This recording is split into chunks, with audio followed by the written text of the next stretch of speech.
Ahlan. Salut à tous, j'espère que vous allez bien. Aujourd'hui je vous retrouve pour une nouvelle vidéo. On va parler voyage. Je ne vais pas m'excuser parce que je suis fatiguée, parce que j'ai la tête bouffie, parce que je suis pas maquillée, comme beaucoup font l'erreur de le faire, parce que c'est normal qu'on s'accepte comme on est. C'est même pas normal qu'on doive s'obliger à se maquiller juste parce qu'on doit être filmé. C'est notre tête de tous les jours, donc autant l'accepter. Et je pense que ça commence par nous, les personnes qui sont publiques, de vous donner une image d'être humain normaux, entre guillemets, pas photoshopé, pas avec la peau hyper lisse, avec des cernes, avec des petits boutons. Si tu me connais pas, n'hésite pas à t'abonner sur ma chaîne, c'est juste là. Je fais des vidéos conseils étudiants, conseils mariage jeune, courses pas chères, petites recettes pas chères, tout ça. Donc n'hésite pas à t'abonner, c'est juste là. À liker la vidéo si elle te plaît, et à venir me rejoindre sur Instagram, comme ça tu pourras voir mes routines, mes bons plans et mes astuces. Comment voyager en 2021, comment les gens, les influenceurs font pour voyager en 2021, parce que plein de gens disent mais comment elle a fait, pourquoi elle est partie, comment si ça, parce qu'on est tous en train de péter des câbles, on veut tous partir. Moi la première, hein, je suis passée par une période où fallait que je me barre, j'ai trouvé une solution, j'ai tout fait bien comme il faut. Malheureusement c'est mal passé, mais c'est pas entre mes mains, nous on a fait vraiment notre possible, et même quand ça s'est mal passé dans notre malheur, ça c'est quand même, enfin ça va, on s'en sort bien. Donc je suis là pour vous donner mes astuces, pour que ça se passe peut-être encore mieux, et pour vous donner des trucs peut-être auxquels vous pensez pas, des petites astuces parce que oui, à la base on n'est pas censé sortir de la foi, on n'est pas censé voyager, mais il y a des choses qu'on peut contourner les lois. Quand je dis contourner, c'est pas ne pas les respecter, parce que moi je suis quelqu'un, je suis pas pour l'illégalité, ça veut dire on peut trouver des astuces entre guillemets qui sont légales, mais pas tricher. Voilà, il y a des gens qui trichent. Après chacun sa conscience. Moi perso la triche c'est pas trop mon truc, même si à un moment j'étais tellement désespérée que je me suis dit bon peut-être que, mais je l'ai pas fait. Du coup je vous laisse regarder la vidéo, j'espère qu'elle vous plaira. Donc premier point déjà, il y a plein de gens qui confondent plein de choses. Donc les choses qui sont importantes à savoir, c'est que depuis je crois janvier, c'est ça, il est interdit depuis la France de voyager hors Union Européenne, et de revenir aussi dans l'autre sens hors Union Européenne. Donc en gros, vous pouvez partir dans l'Union Européenne si vous voulez. Donc ça, je vais vous expliquer dans le deuxième point comment faire pour partir cette fois vraiment hors Union Européenne, même si à la base c'est interdit, parce qu'il y a plein de gens qui le font. Donc comment ils font ces gens-là, je vais vous expliquer. Peut-être parce que par curiosité, ou peut-être que vous voulez faire pareil. Après, à vos risques et périls, hein. Moi, j'ai préféré rester dans la catégorie numéro 1 et respecter pleinement la loi. Premièrement parce que mon mari, j'avoue, ça voulait pas trop se casser la tête. C'est vrai que c'est la deuxième solution un peu compliquée. Tu prends plus de risques, forcément. Donc lui il était pas du tout chaud, déjà premièrement. Secondo, on voulait quand même rester près de chez nous, on sait jamais si ça confine comme l'année dernière en mars 2021, un confinement général où il fallait rentrer, comme vous le saviez, moi j'étais en Turquie. J'ai fait une vidéo d'ailleurs sur ça en story time où je vous ai dit que je suis restée coincée à l'étranger et tout. Heureusement on a réussi à prendre nos billets le jour où l'aéroport a fermé, et on est rentré avec ma mère, sinon on serait resté coincé là-bas pendant je sais pas combien de temps. Donc on n'avait pas envie de refaire ce scénario. Au moins on se dit en Union Européenne c'est chez nous entre guillemets, même si c'est l'étranger proche, donc c'est plus facile quoi. Au pire du pire, je sais pas, mon père vient nous chercher en voiture ou j'en sais rien, mais on s'est dit on prend un pays pas trop loin. Si vous voulez voyager en Union Européenne parce que vous avez envie de voir un autre pays, de voir une autre culture, sachez que malheureusement la vidéo était prévue il y a au moins une semaine. Et il y avait des solutions plus grandes que celle-ci. Parce que même moi j'allais d'ailleurs voyager demain mercredi. Et j'allais vous poster la vidéo le mercredi en vous disant voilà je suis partie, comment j'ai fait. Malheureusement depuis les choses ont changé. Donc vous le savez si vous me suivez sur Instagram, si vous ne me suivez pas faites-le, comme ça la prochaine fois vous ne raterez pas. Malheureusement mon voyage a été annulé. Donc je vais quand même vous dire ce qui reste comme possibilité. J'ai pleuré toutes les larmes de mon corps parce que c'était vraiment le truc, je me suis dit il faut vraiment que je m'évade. Ça allait pas trop en ce moment, donc je me suis dit il faut que j'y aille, que je m'évade. Et là c'était le seul truc que je maîtrisais en ce moment, et bah ça s'est complètement effondré. Donc voilà, mais je vais quand même vous dire les solutions qui restent. Bon, il y a plus grande solution en Europe, malheureusement, mais je vous le dis quand même, comme ça au moins vous savez. Alors les solutions à la base qui s'offraient à moi il y a à peine 3 jours, hein. Je vais vous dire aussi ce qu'il faut. Est-ce qu'il faut un test PCR antigénique, est-ce qu'il faut remplir un formulaire, parce que j'ai scruté toutes les ambassades, le site là, Covid, truc machin truc, de tous les pays. Vraiment, quand vous regardez sur mon téléphone, tout est en violet. J'ai fait tous les pays un par un. Donc la plupart sont malheureusement soit complètement enfin non, ils sont pas fermés, mais t'as pas le droit d'y être pour du tourisme, ou alors chez eux c'est confiné. Ça veut dire par exemple l'Allemagne c'est ouvert, tu peux y aller, transiter, faire ce que tu veux. Le problème c'est que t'as pas le droit de sortir parce que eux-mêmes ils sont confinés. Les restaurants sont fermés, tout est fermé. Il y a des pays où ils sont pas confinés mais les restaurants sont fermés. Moi je cherchais vraiment, et je vais vous donner les pays où la vie est normale, parce que moi je cherchais à retrouver une vie normale juste le temps d'un instant, parce que ça allait être mon anniversaire. Je me suis dit juste pour mon anniversaire, déjà celui de l'année dernière il a été gâché quand je suis restée coincée en Turquie, qu'on a dû rentrer avant mon anniversaire, et le 18 mars justement. Et je voulais absolument qu'il y ait au moins les restaurants ouverts, quoi. Je vais pas refaire la même chose qu'ici, sinon autant rester en France et économiser mon argent. Le pays qui s'offre à vous en Europe ouvert avec les restaurants ouverts, c'est la Suède. Ce pays est toujours ouvert et d'ailleurs c'est le seul à ma connaissance qui est encore ouvert. Je vais vous dire pour les autres. Alors la Suède, vous avez besoin, écoutez bien, vous avez besoin d'un test soit antigénique, soit PCR, soit un autre que j'ai oublié, je vous le mettrai là. Vous avez le choix, mais par contre ils sont très stricts sur la durée sur laquelle vous avez fait votre test. Donc en gros, il faut qu'il soit de maximum 48 heures, pas une minute de plus. Pas une minute de plus. Genre parce que ma copine elle est partie en Suède et il y a une femme qui s'est fait recal pour quelques minutes. Elle a dû revenir en France, refaire le test et repartir en Suède. Je sais pas si vous vous rendez compte. C'est un peu des tarés sur ça. Donc si vous avez peur de pas avoir le test PCR, parce que 48 heures c'est hyper court pour avoir les résultats PCR, ça prend du temps. Des fois, on sait jamais. Et ben, faites les tests antigéniques à la pharmacie, ça prend 15 minutes. Eux, c'est accepté chez eux les tests antigéniques.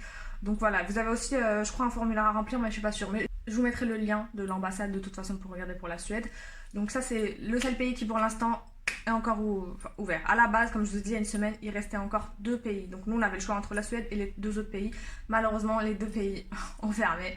Et du coup, voyage annulé. Mais on a pris nos précautions, ça sera la 3e partie, ce qui fait qu'on va être remboursé et tout va bien. Donc au moins, on perd pas notre argent, c'est je pense le principal. On est déçus, mais au moins on perd pas notre argent. Parce qu'il y a des gens, comme ils font mal les choses, ils les font pas entre guillemets comme nous, et ben du coup ils sont déçus, en plus ils perdent leur argent.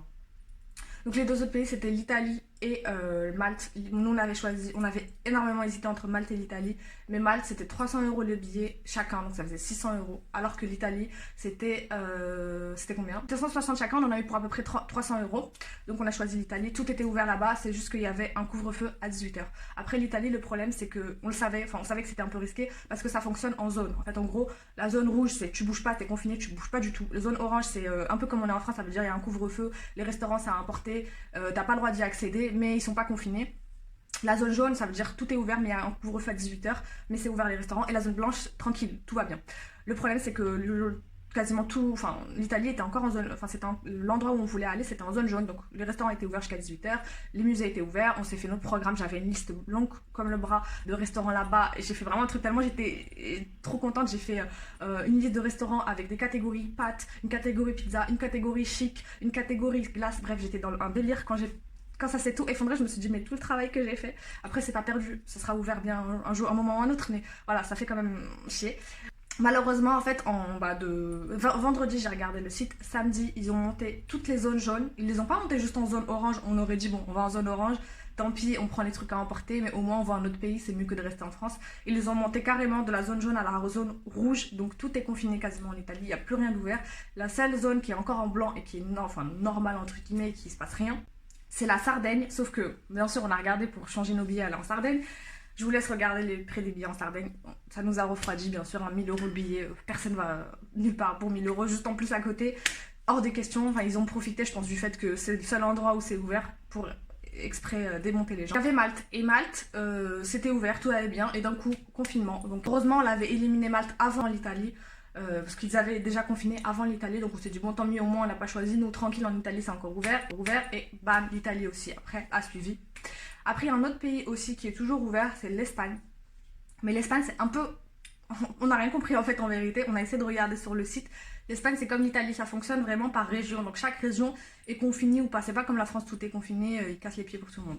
C'est un peu spécial, c'est qu'on comprend pas en fait, là-bas c'est ouvert, les restaurants sont ouverts, la vie est normale.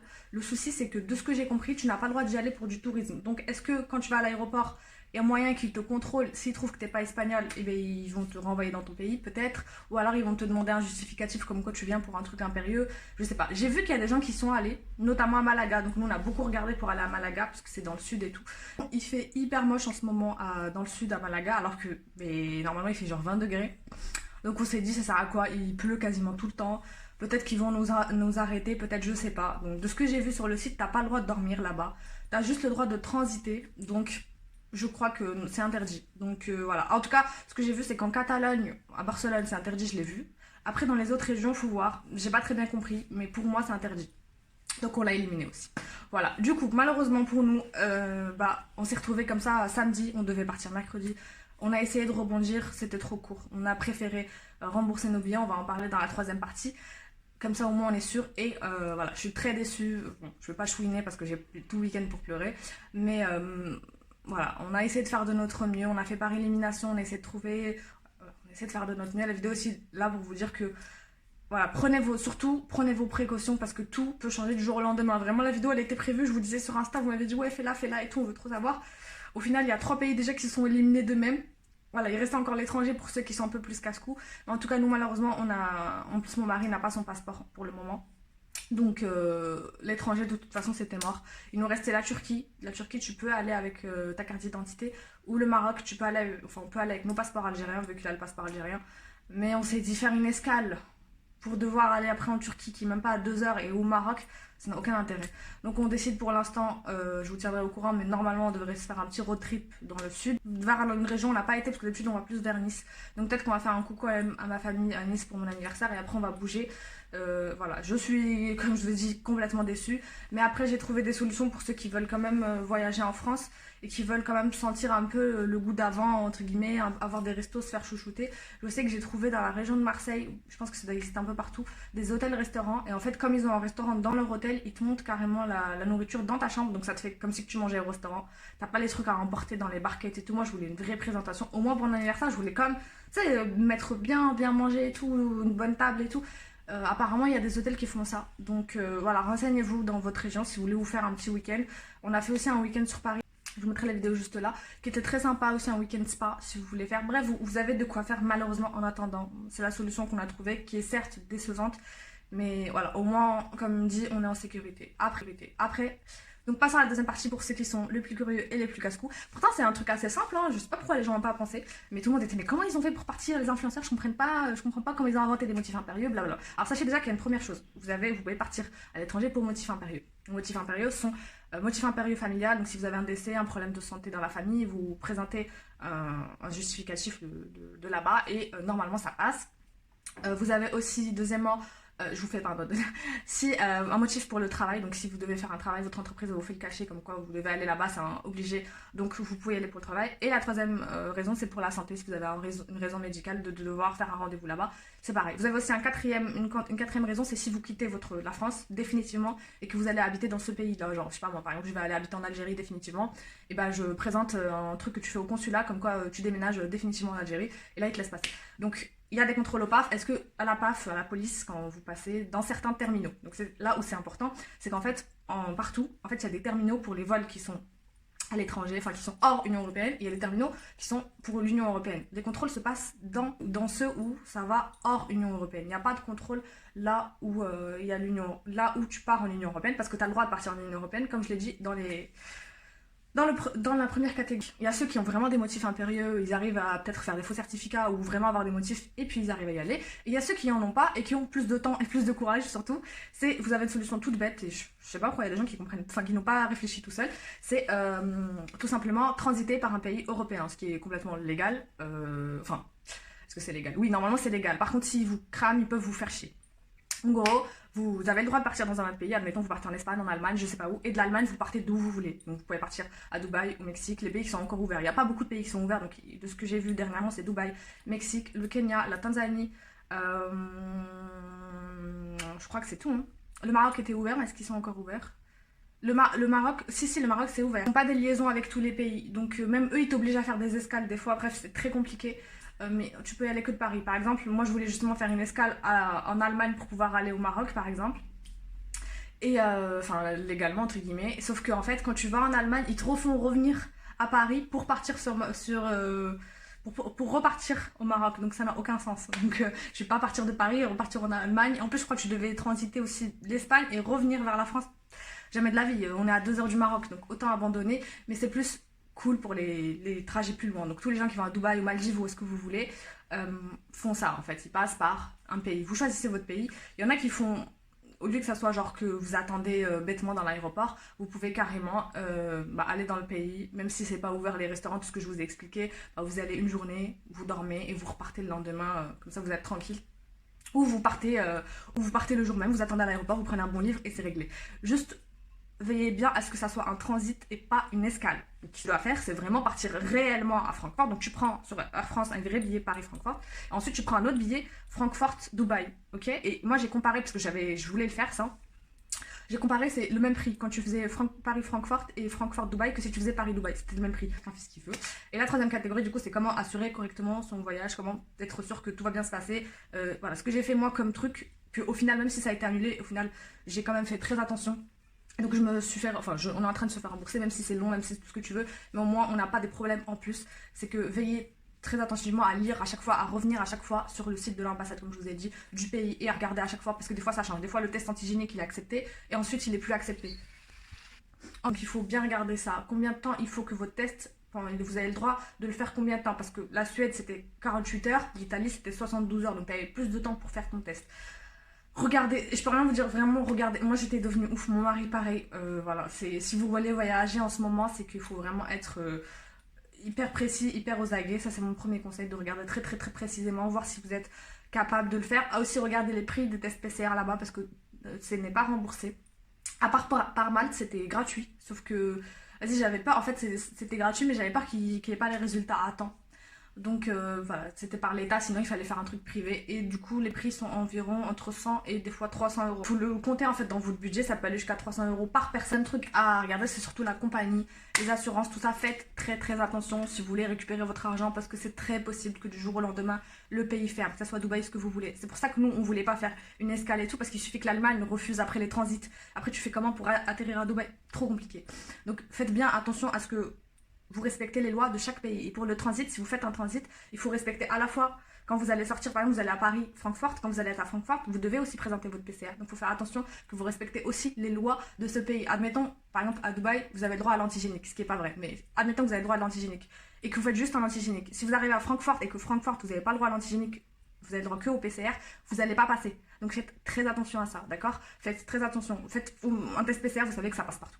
Même si c'est plus long, plus compliqué, faites-le. Sur le site du gouvernement, vous avez des laboratoires où vous avez des trucs en moins de 48 heures normalement, donc regardez. Vous tapez PCR gouvernement. Donc faites très attention par rapport aux assurances. Moi je vous conseille, on a réservé avec Air France. De toute façon, je crois tout ce qui est EasyJet et tout, ils sont en train de mettre la clé sous la porte. J'ai pas vu d'avion avec eux. Vous avez le calendrier des prix, vous pouvez, si vous avez les dates ajustables, c'est encore mieux. Comme ça, vous pouvez décaler d'un ou deux jours. C'est remboursable en fait. Si vous annulez, par contre, c'est bien 48 heures avant. Donc malheureusement, c'est ça le problème. S'il se passe un truc dans les dernières 48 heures, c'est foutu. Tu peux pas te rembourser, de ce que j'ai compris. C'est foutu. Donc c'est ça en fait. Nous, on a eu de la chance, entre guillemets, c'était samedi. Donc on a eu le temps de rebondir. Je les ai appelés. Elle m'a dit oui, c'est remboursable votre billet, blablabla. Donc c'est remboursable. Par contre, il y a un truc à savoir, c'est que vous avez d'abord un bon d'achat que vous allez transformer. Après, vous allez demander à ce que votre bon d'achat soit recrédité sur votre compte. Et ça prend 6 semaines. C'est hyper... Voilà, prenez aussi, si vous êtes dans un pays loin, une assurance. Il y a même des pays où c'est obligatoire de prendre l'assurance d'annulation. L'assurance si vous tombez malade là-bas, assurance Covid. Donc nous, on l'avait pris avec Alliance. Après, bon, parce qu'une fois, je l'ai pris et ils m'ont jamais remboursé le billet de train que j'avais demandé à te rembourser. Pourtant, on avait certificat médical, tout ce que tu veux. Prenez surtout une compagnie qui rembourse. Lisez bien attentivement tous les trucs. Air France, de ce que j'ai vu, ça rembourse. Emirates aussi, bon, bien sûr, Emirates. Très attention à pour l'avion. Et pour l'hôtel, c'est pareil. Alors, le mieux, c'est de faire comme nous. Je sais que c'est hyper casse-gueule, mais disons qu'il n'y a pas beaucoup de touristes en ce moment, donc vous aurez forcément quelque part où dormir au bout d'un moment. C'est qu'on a décidé de prendre l'hôtel à la dernière minute. Ça veut dire qu'on avait pris samedi, on n'avait pas d'hôtel encore. On a décidé de ne pas prendre d'hôtel, comme ça au moins si ça s'annule, bah, on n'a pas à rembourser l'hôtel. Donc bingo, on n'a pas besoin de rembourser l'hôtel. Aussi sur Booking, si vous prenez un hôtel, il y a aussi des hôtels où c'est remboursé, peut-être pas jusqu'à la veille, mais quelques jours avant. Donc faites bien attention à lire ça, prenez des hôtels remboursés, comme ça vous remboursez le maximum. On a demandé à être remboursé, j'espère que ce sera fait, hein. Et je vous dirai si c'est pas fait, je vais revenir dans la barre d'infos, je vais insulter Air France de tous les noms. Non, je rigole. Mais voilà, et sinon le vol vous pouviez soit le modifier, soit le rembourser, mais nous on a préféré garder notre argent vu qu'on voyage pas. Donc voilà, je pense que je vous ai tout dit ce que vous avez besoin de savoir sur les voyages. N'hésitez pas à me dire dans les commentaires ce que vous en avez pensé. S'il y a un pays que vous voulez voyager en ce moment, est-ce que vous avez d'autres astuces que j'ai oublié de préciser, c'est possible, l'erreur est humaine. Dites-moi si ça vous a servi ou si au contraire ça vous a fait flipper et que ça vous donne pas envie de voyager. Personnellement, moi ça m'a écœuré, je vous jure, là tout ce que je sais sur les voyages, là j'ai aucune note, tout ça je l'ai retenu tellement, j'ai fait tellement des recherches pour avoir un doctorat en voyage. Donc voilà, je suis pas prête de voyager avant l'été, je pense, parce que là j'ai vu que c'était trop compliqué. En tout cas, si vous avez envie, bah vous avez des solutions, et après comme on dit, chacun ses responsabilités. N'oubliez pas en tout cas de liker la vidéo si ça vous a plu, de venir me rejoindre sur Instagram. Quant à moi, il ne me reste plus qu'à vous dire de prendre soin de vous, de vos proches, je vous fais de gros bisous, je vous dis à la prochaine.